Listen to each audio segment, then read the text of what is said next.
Tragedy unfolding in a neighborhood in Galveston. Police say a 16-year-old is accused of shooting and killing her own mother. She was just screaming. She was just screaming.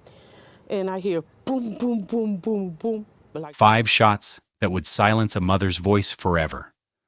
Those were the words of Graciela Molina, a neighbor who was simply checking her mail on what seemed like an ordinary Wednesday evening. But what she witnessed that night would haunt her forever. Because the person who pulled that trigger wasn't a stranger. It wasn't a robber or an intruder. It was the victim's own 16-year-old daughter. A teenage girl murdered her own mother, shot her 5 times, and then did something so shocking that even the police couldn't believe it. But here's the question that nobody can answer. What could possibly drive a child to kill the woman who gave her life? What happened in the moments before those gunshots rang out? And why did the grandmother inside the house have to hear every single bullet that ended her daughter's life? Stick around, because what really happened inside that Galveston home on September 11th, 2025 is more complicated than anyone could imagine. But before we dive deeper into this heartbreaking story, I need your help. If you want to see more true crime cases like this one, please hit that like button and subscribe to the channel. And make sure you turn on notifications so you never miss an upload. I also want to know, have you ever heard of a case like this in your community? A case where a child turned against their own parent? Drop your state or country in the comments below. I read every single one. All right, now let's go back to that tragic night and piece together exactly what happened. September 11th, 2025, 7:49 p.m., Avenue Q in Galveston, Texas. It was a quiet neighborhood, the kind of place where people knew their neighbors, where kids played outside, where nothing bad ever really happened. Residents would later describe it as calm, peaceful, with no problems. But that night, the peace was shattered. Neighbors started hearing something around 7:45 p.m. Voices, loud voices, an argument that was getting more and more heated. At first, nobody thought much of it. Families argue, right? It happens. But then the screaming started. Graciela Molina was outside checking her mail when she heard it. A woman's voice screaming at the top of her lungs. The kind of scream that makes your blood run cold. The kind that tells you something is very, very wrong. Graciela froze. She didn't know what to do. Should she call someone? Should she go check? And then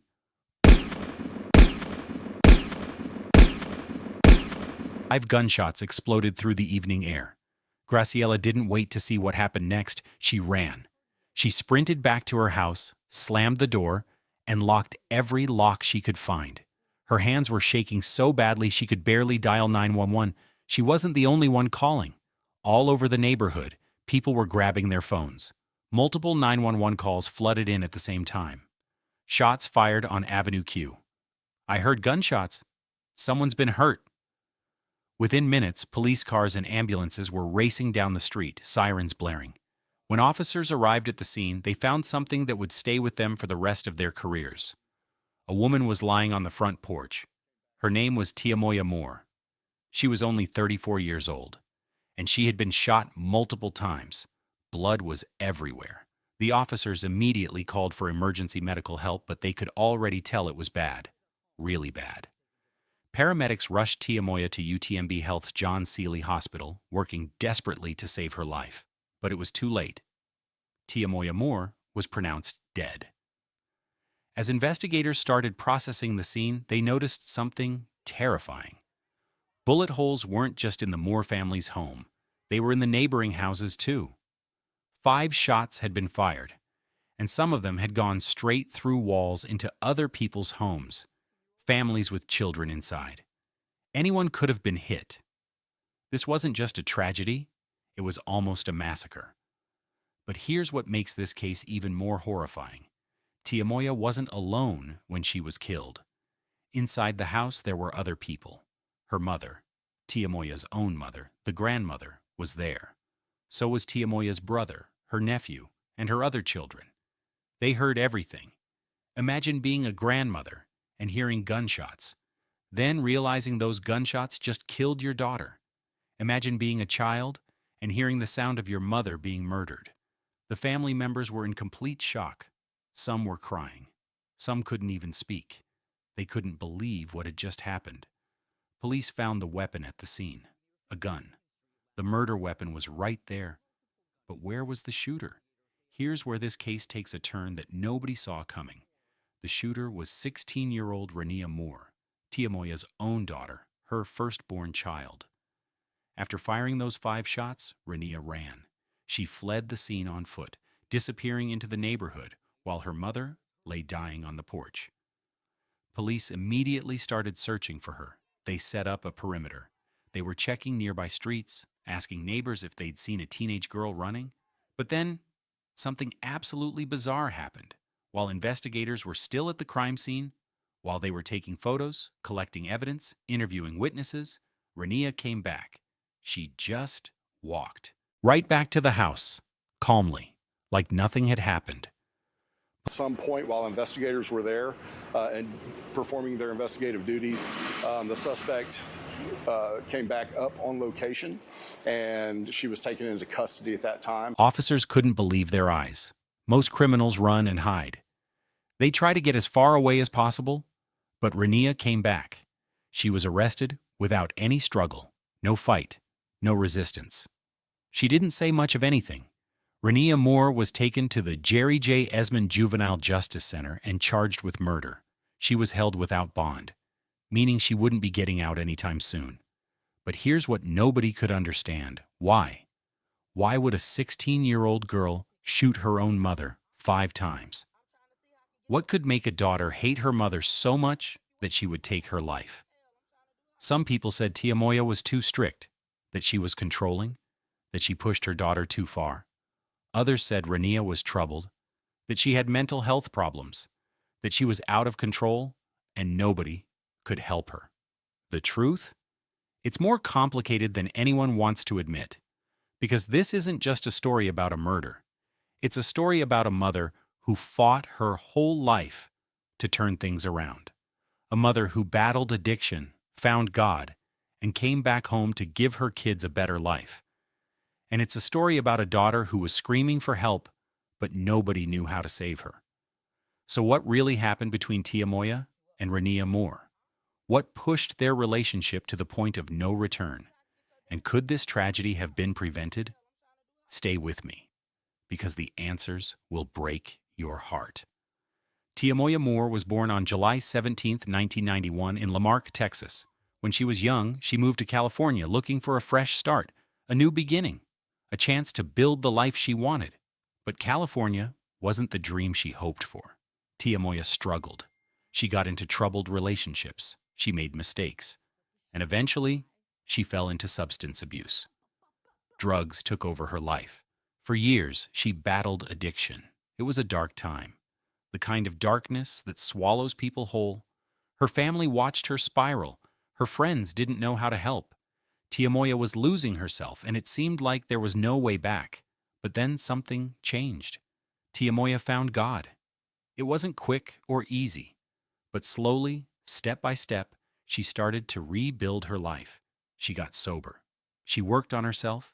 She used her faith as the foundation for everything she did. And after years of fighting, Tiamoya won.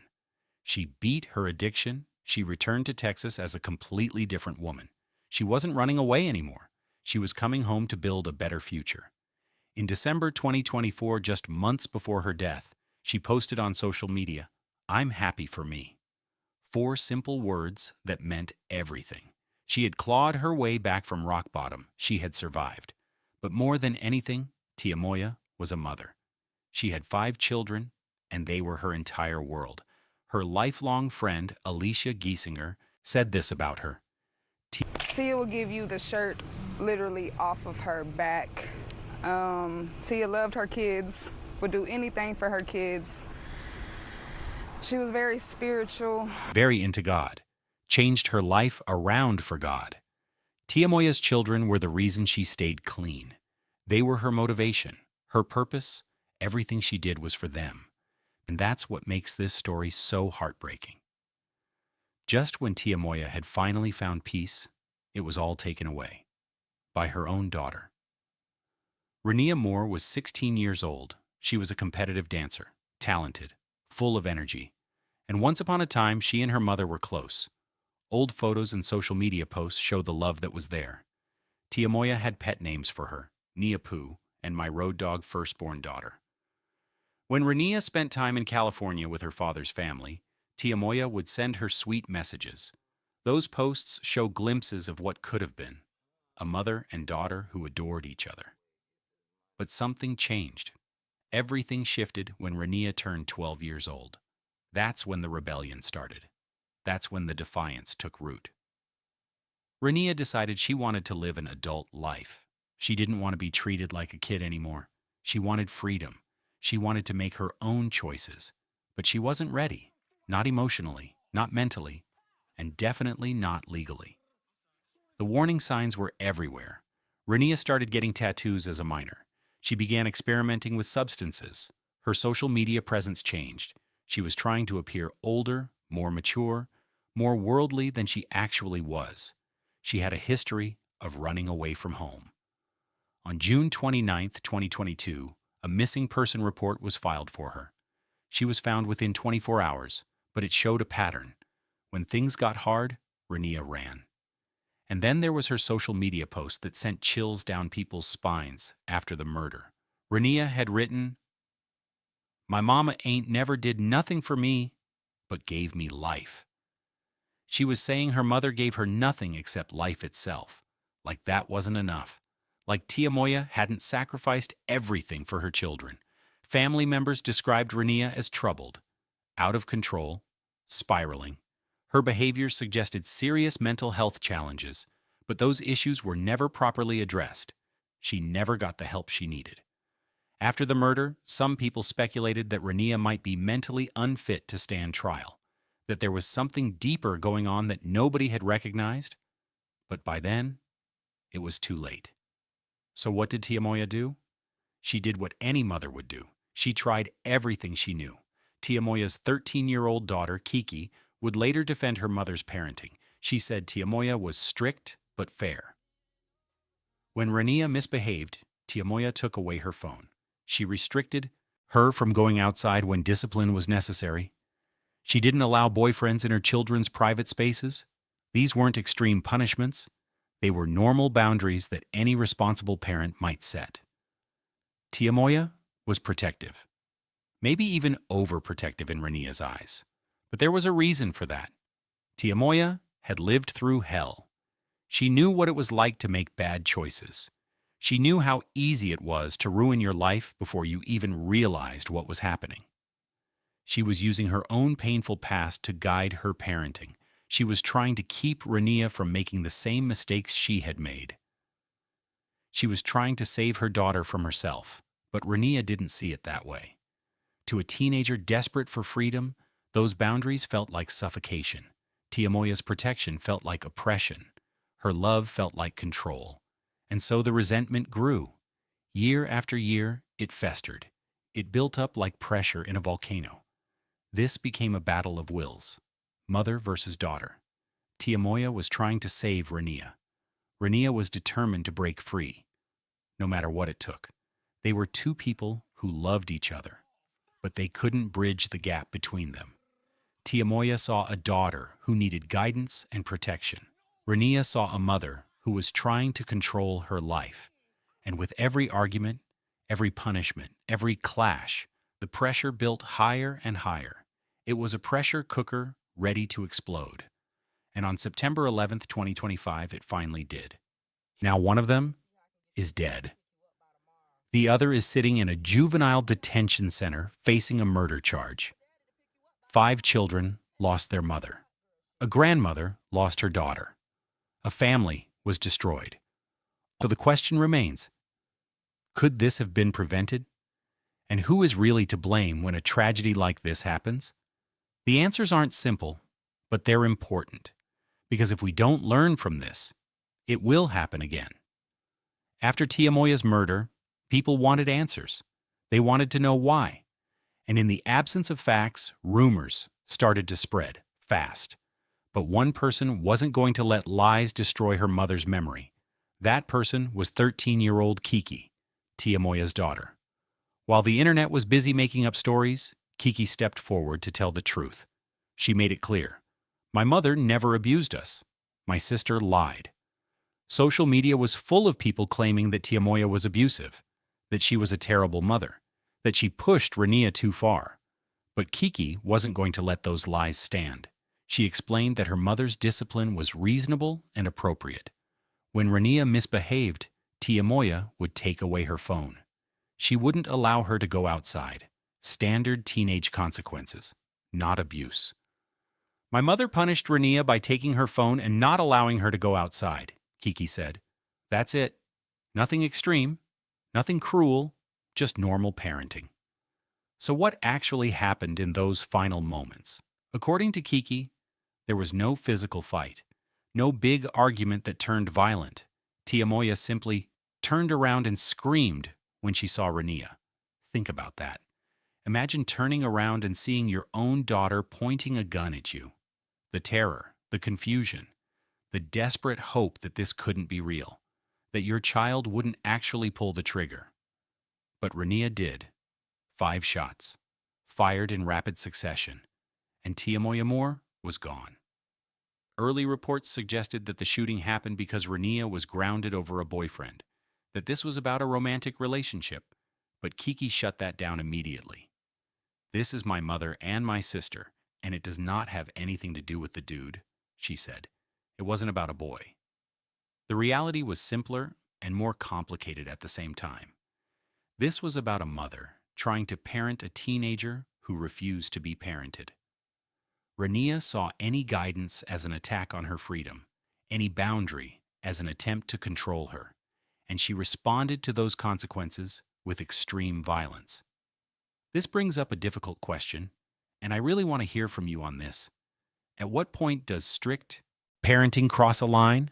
Or was Tia Moya simply trying to protect her daughter from a dangerous path? Drop your thoughts in the comments below. What would you have done in Tia Moya's position? How would you have handled a teenager like Rania? And here's another question. Do you think Rania's age should affect how she's prosecuted?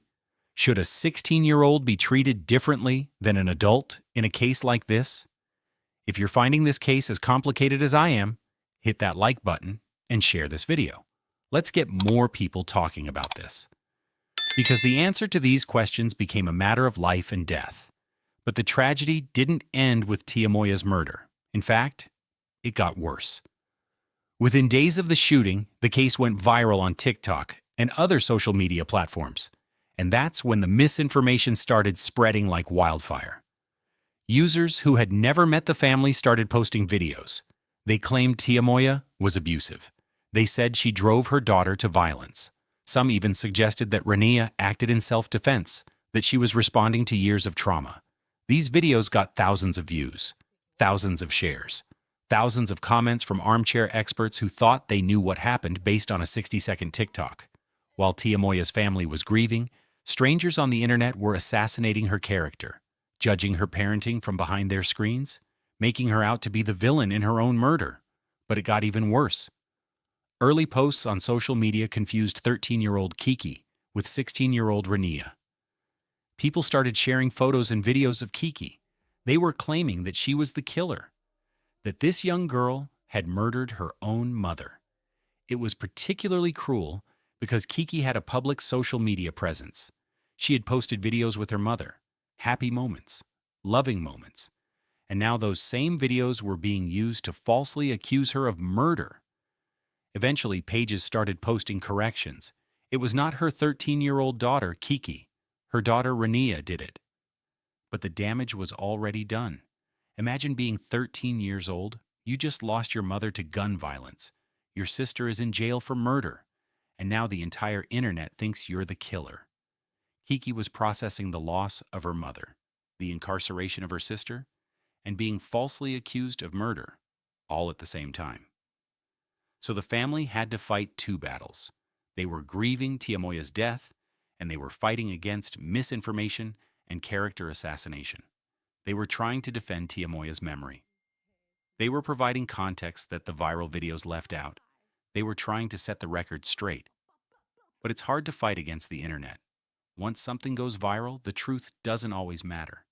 This is the modern dimension of true crime. It's not just about solving the case anymore. It's about controlling the narrative. And families like Tia Moya's are left to pick up the pieces. As the dust started to settle, people began to ask deeper questions. Tia Moya's friend, Alicia Giesinger, went through her own journey of understanding. At first, she was angry. I was so mad at first, but as I got to talking to people and actually just thinking about what might have really happened, or mental health is real. She realized something important. If a child is troubled, then a child is troubled. You can only help them so much. You can only do so much for a child that is troubled. Adolescence is a critical time for mental health. Conditions like depression, anxiety, and bipolar disorder can show up in ways that are hard to recognize, and families often don't have access to the resources or education they need to help. Looking back, the warning signs were there in Rania's case. The sudden behavioral changes at age 12, running away from home, experimenting with substances, desperate attempts to appear older, defiance that went way beyond normal teenage behavior. Rania may have been struggling with undiagnosed mental health issues that nobody knew how to address. Now, mental health challenges don't excuse violence. They don't make what Rania did okay. But they do provide context. They help us understand, and they show us how we might prevent something like this from happening again. The police say the investigation is still ongoing.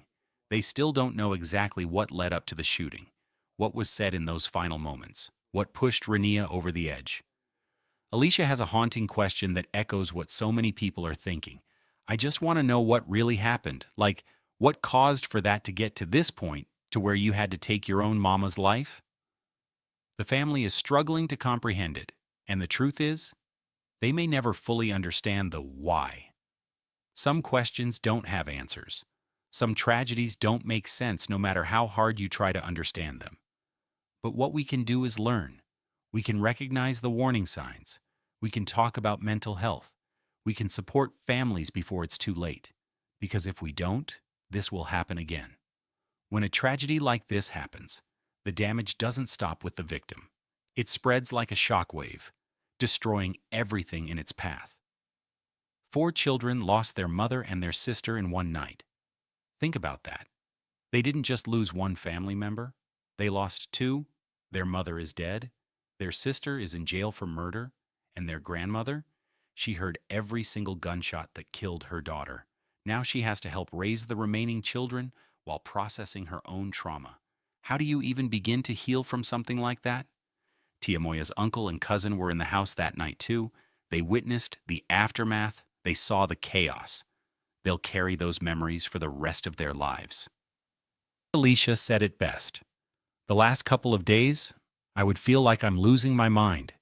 I was questioning, like, why? Why would you do this to your own mama? I just can't believe she is gone. She added, it's going to take me a lifetime to get over this. A lifetime. That's how long this pain will last. But the damage didn't stop with the family. It hit the entire community too. This was a quiet neighborhood, peaceful, calm, the kind of place where nothing bad ever happened. The sense of safety in that neighborhood is gone, shattered.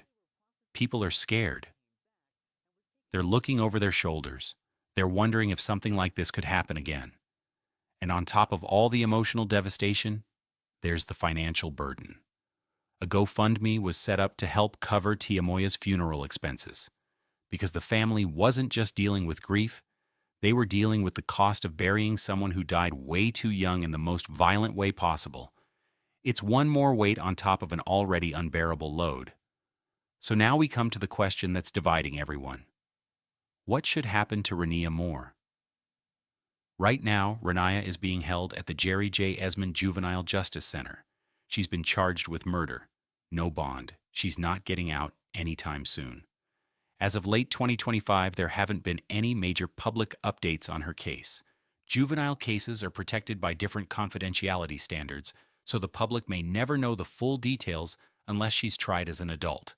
And that's the big question. Will Rania be tried as a juvenile or as an adult? That decision will determine the rest of her life. Let's look at both sides of this debate, because it's not simple, and there are strong arguments on both sides. First, the argument for keeping her in the juvenile system. Science tells us that the adolescent brain isn't fully developed at 16. The parts of the brain responsible for judgment, impulse control, and decision-making are still immature. The frontal lobe doesn't fully mature until age 25, sometimes even later.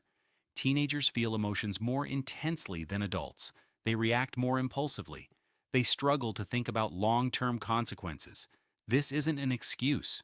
It's just biology. Neuroscience shows that teenagers are biologically different from adults. And we know that Rania was dealing with mental health struggles, possibly untreated psychological issues that nobody knew how to address. Juvenile facilities are built around therapy, education, and reintegration.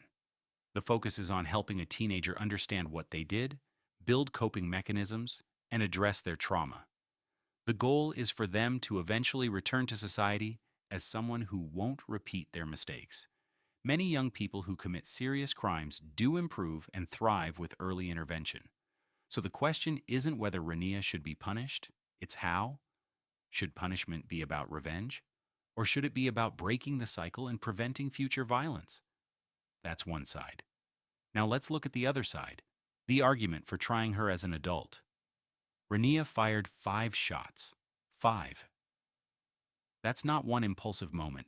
That's pulling the trigger again and again and again. She retrieved the gun. That suggests premeditation, planning. This wasn't a split-second decision. She didn't hesitate. And after she killed her mother, she came back to the crime scene. That shows a level of awareness, a level of consciousness that doesn't match a child who didn't know what she was doing. Some people believe that certain crimes cross a moral line so devastating that adult consequences are necessary.